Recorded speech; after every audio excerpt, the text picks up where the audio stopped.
Our friends, the Ecuadorians, have put up a monument to one of their cherished possessions, the Equator. Not that they own all of it. Ecuador is, however, the only country whose name means equator. Only 2 degrees south of the equator is Guayaquil, Ecuador's big seaport and her chief industrial center. In 1930, Guayaquil finally shook off its old plague of yellow fever, thanks largely to help from the United States. Nothing we have done since has earned us more genuine gratitude in Latin America. Several times the city has been devastated by fires, earthquakes, civil wars, and pirates, but it still has great charm. After all, it's been here for 400 years. Off to Quito.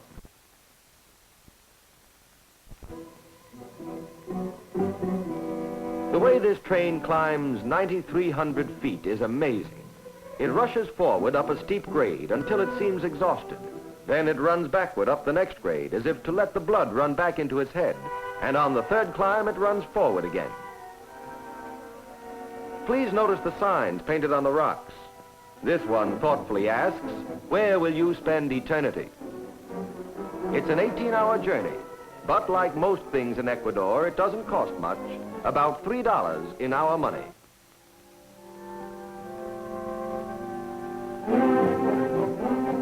Here's Riobamba, a welcome stop for fresh air, leg stretching, and something to eat and drink.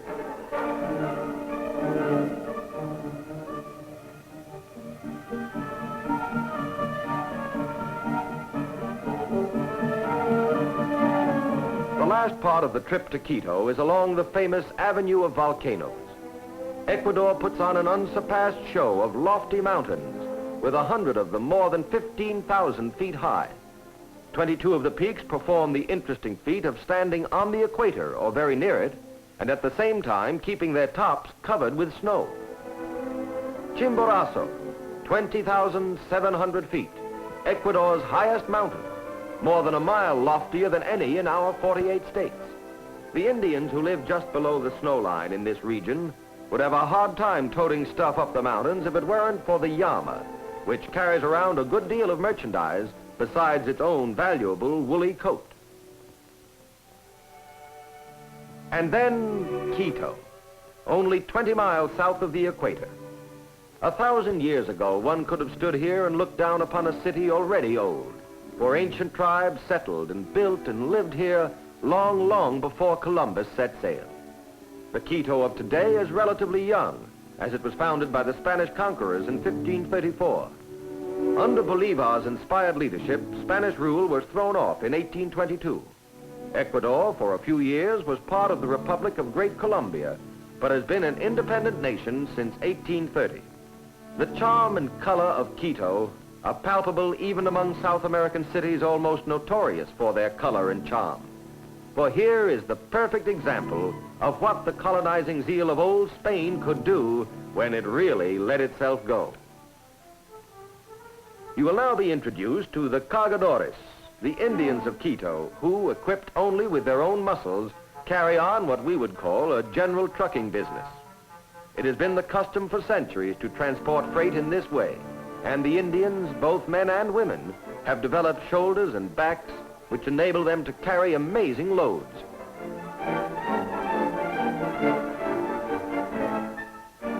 Amid Quito's general picturesqueness, an insistent note is struck by the churches. They are everywhere. They are of assorted sizes and periods, though many date from soon after the Spanish conquest. And they all have bells, as newcomers who are not good sleepers always speedily discover. This little chapel is the oldest church in Quito. It was built by the Spaniards in 1534. When the Jesuit fathers built this church, La Compania, way back in the 16th century, they were lavish in their use of elaborate design. The facade of hand-carved stone is one of the most extraordinary things of the kind achieved in colonial America.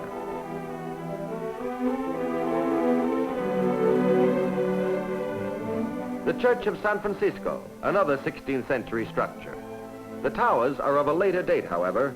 The original pair fell victim to one of Ecuador's more enthusiastic earthquakes. The monastery gardens of San Francisco, accessible to women even today only in this way, by grace of the camera. In the galleries are many fine early Spanish-American paintings of scenes in the life of St. Francis, all the works of monks at various times resident here.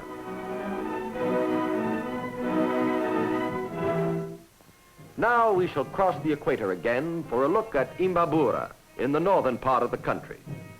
Except for the use of the wheel and the horse, both brought by the Spaniards, the Imabora Indians probably lived precisely as did their ancestors, who enjoyed this lovely country long before any Europeans ever set eyes on it.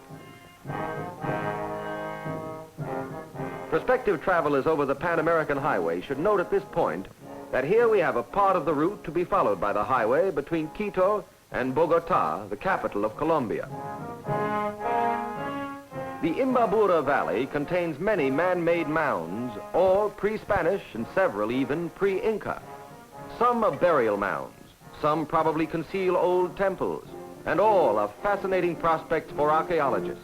This is and always was a beautiful, lush valley, ideal for the development of the early culture which flourished here.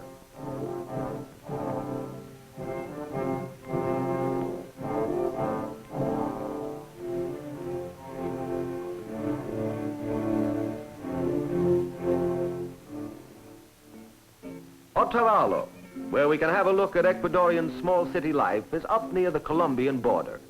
The original town, built here 400 years ago by the Spaniards, was wiped out in 1864 by an earthquake, which was probably the work of the nearby volcano Imbabura. The volcano has now lapsed into harmlessness, so everybody hopes, and Otavalo thrives in a very colorful way as a first-rate trading center of the Otavalo Indians, as picturesque a group of aborigines as you will find in all of South America. Keeping the Pan-American Highway as it passes through Otavalo free from weeds is one of this town's minor industries. When the world's autos get back onto a peacetime basis and the highway fulfills its destiny, passing wheels will take care of the weeding. Every town in South America has its marketplace, but for color and vigor, few can equal the Saturday fair at Otavalo. There are thousands of people down there, buying and selling everything from roasted guinea pigs and woolen fabrics to safety pins and love potions. Where do all those folks come from? Well, a good many came from those little farms that make checkerboard designs on the high slopes of the Andes. The mountain farm folk trudge 30 or 40 miles to get to market. Others come from farms or villages near the town. In any case, each member, large or small, of each family totes something.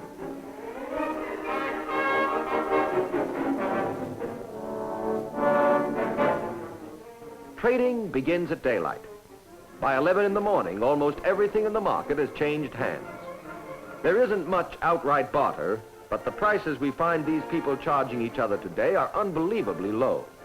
27 cents for a boy's pair of leather shoes, a leg of lamb for 14 cents, a pound of molasses candy for 3 cents, and 5 pounds of potatoes for 1 cent. Or even back in Quito, milk was 2 cents a quart and eggs 9 cents a dozen. So don't be sorry for an Ecuadorian if his income is low, so is his cost of living. The patron saint of the Indians is St. John the Baptist. And to be in Otavalo when the feast of San Juan is going on is to learn how simple it is for the natives to make a religious ceremony last for 4 joyful days and nights. Almost every Indian family possesses at least one statue, cross, or saint's picture. On San Juan's day, each treasured religious object is brought to the church for a special blessing. Those who own a statue of San Juan himself are particularly proud. These Indians mean no disrespect to the saints, indeed just the opposite, when they costume the little figures in ponchos and the unmistakable headgear of the Ecuadorian native. To the Indians, even a religious ceremony is no ceremony at all without plenty of dancing and noise. And so this, from daylight to dusk. Now let's see something of the country from which these people come. The Indians of this northern Andean region are known collectively by the same name as their great volcano, Imbabura. Many among them believe that the mountain gave birth to their ancestors. However that may be, We know from the excavation of ancient earth mounds that the early Imbaburas were a hardy, industrious race, just as their descendants are today. They used stone tools centuries before the invasion of the Incas. They were highly skilled in the weaving of cotton and wool, and they were excellent farmers. Probably they tilled these very fields, which are the homes of the Imbaburas of today.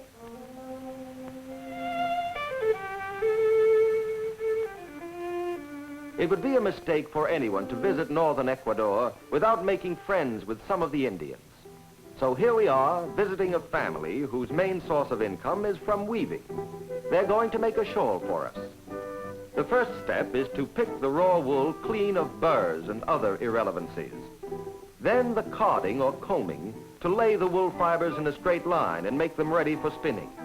Of course, the carding and spinning and weaving of wool is as widespread as the human race and nearly as old. But to some of us, it is always pleasing to find an ancient handcraft flourishing anywhere.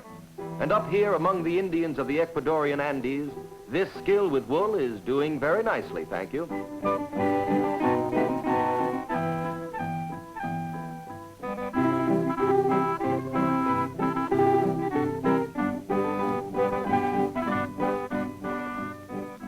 The Indians are quite capable of making their own dyes and did so until a few years ago. Now they buy some of their dyes, but they still add a few mysterious ingredients of their own. Our shawl is going to be red and blue. For some reason, which perhaps they thought too difficult for us to understand, they dyed the blue wool before spinning it and the red wool afterwards.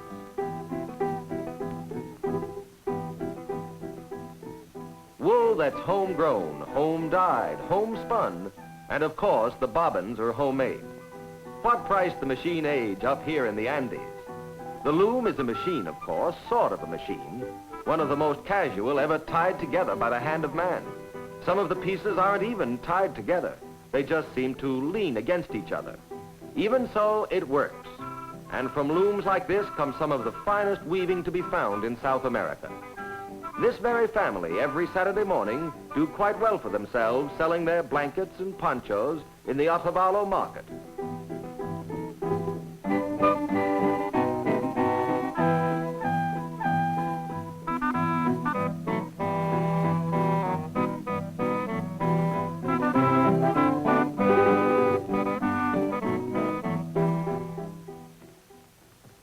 Ecuador is ready to offer any kind of climate, any variety of scenery, rivers, mountains, cataracts, tablelands, jungles, and old cities. Your introduction to the Pastasa, a river with a mind of its own. Imagine, the Pacific is little more than 100 miles away, and yet this water prefers to make a journey of nearly 2,000 miles and empty into the Atlantic. And at times it gets rather turbulent about it.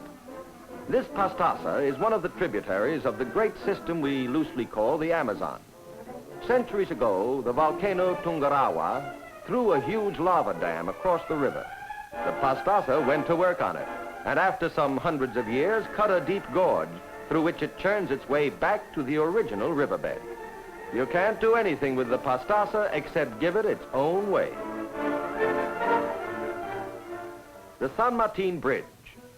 Down the centuries, there have been several spans over the gorge at this point, all about 200 feet above the river, and all dedicated to St. Martin, who, in exchange for the honor, has been given the responsibility of holding them all up.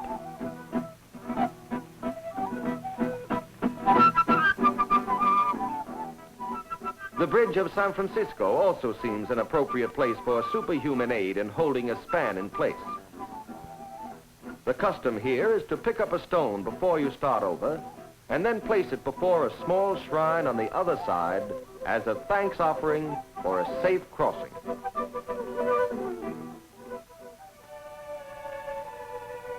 What is the right word for a tranquil, remote haven of rest and beauty?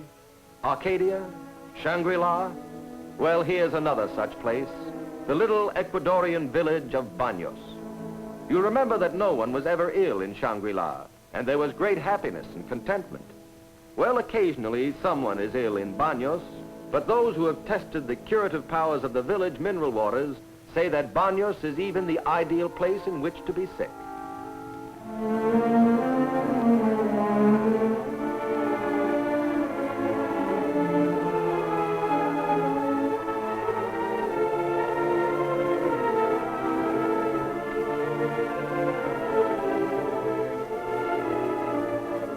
Like every well-regulated Eden, Baños has an abundance of water. The mountain streams are many and generous. And then there are the mineral baths. Most of them are free to the public, but to swim in a pool that is comparatively exclusive costs real money, about 1.50 cents. The Indians of Baños are extremely assiduous bathers. Surely they must be among the most scrupulously clean of all aborigines. Many a Baños woman conforms to the definition of a lady as one who can take 2 baths a day without bragging about it. A grand place, Baños, a lovely place. And expensive? The hotel bill, including meals, 54 cents a day. Baños is not only utterly charming, but it's the last outpost of civilization before one starts east for the Amazon by one of the routes for travelers who are bold enough to seek a water journey to the Atlantic. In this region is some of the most beautiful of all river scenery.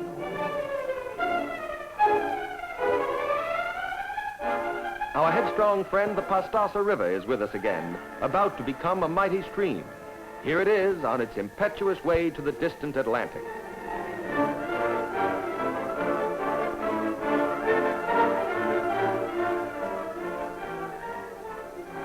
The natives along this stretch of the river won't use bridges. They say the bridges aren't safe. They prefer this method of getting across. Seems quite a brisk way of ending a shopping trip for Sunday dinner.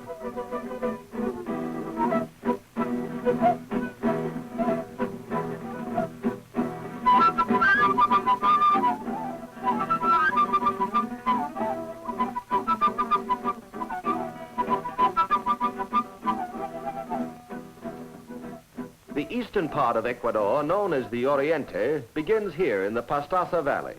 Beyond here is a vast jungle, much of it still unexplored. Are we going into the jungle? No, indeed. But let's have a look at some of its animals. There are plenty of monkeys in a wide assortment.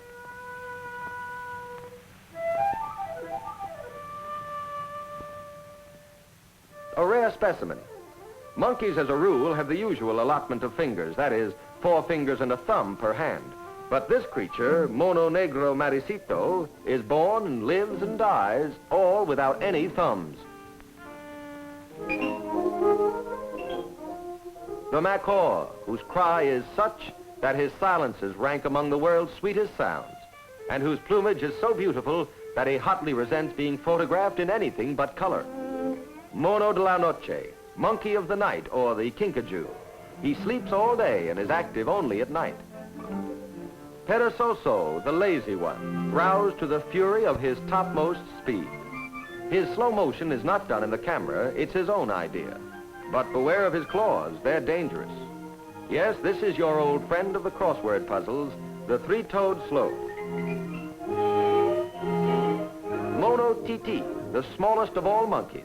His size is toy-like, his disposition terrifying, his language deplorable. And now, let us take to the air to pay a final visit of homage to the most impressive things in Ecuador, her mountains. This is Cotopaxi, from about 18,000 feet. It's a well-behaved volcano at the moment, but there's a strong smell of sulfur up here, and smoke is seen now and again coming from the craters. So Cotopaxi is one of those unpredictable giants, the sleeping volcanoes. It may remain quiet 1,000 years, or it might explode tomorrow. Chimborazo again.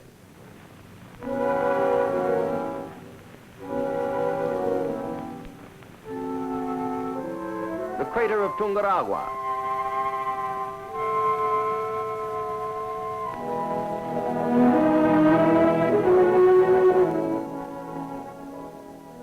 Altar the Beautiful. Centuries ago, this volcano may have been the loftiest mountain in the world.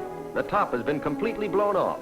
But if the original cone rose to the height suggested by the remaining slopes, Altar must have dwarfed even Mount Everest. It is still 17,725 feet. And Sangay, out there in the distance, 50 miles away, almost always covered with clouds. As for flying near it, the whirling air currents are a terrible hazard. So these are probably the first close-ups of Sangay in action. One by one, say the Indians of Ecuador, the mountains of our land smolder and die. It is a symbol of things to come. One day, Shanghai too will sleep in snow-clad beauty, and peace will come at last to our country and to the world.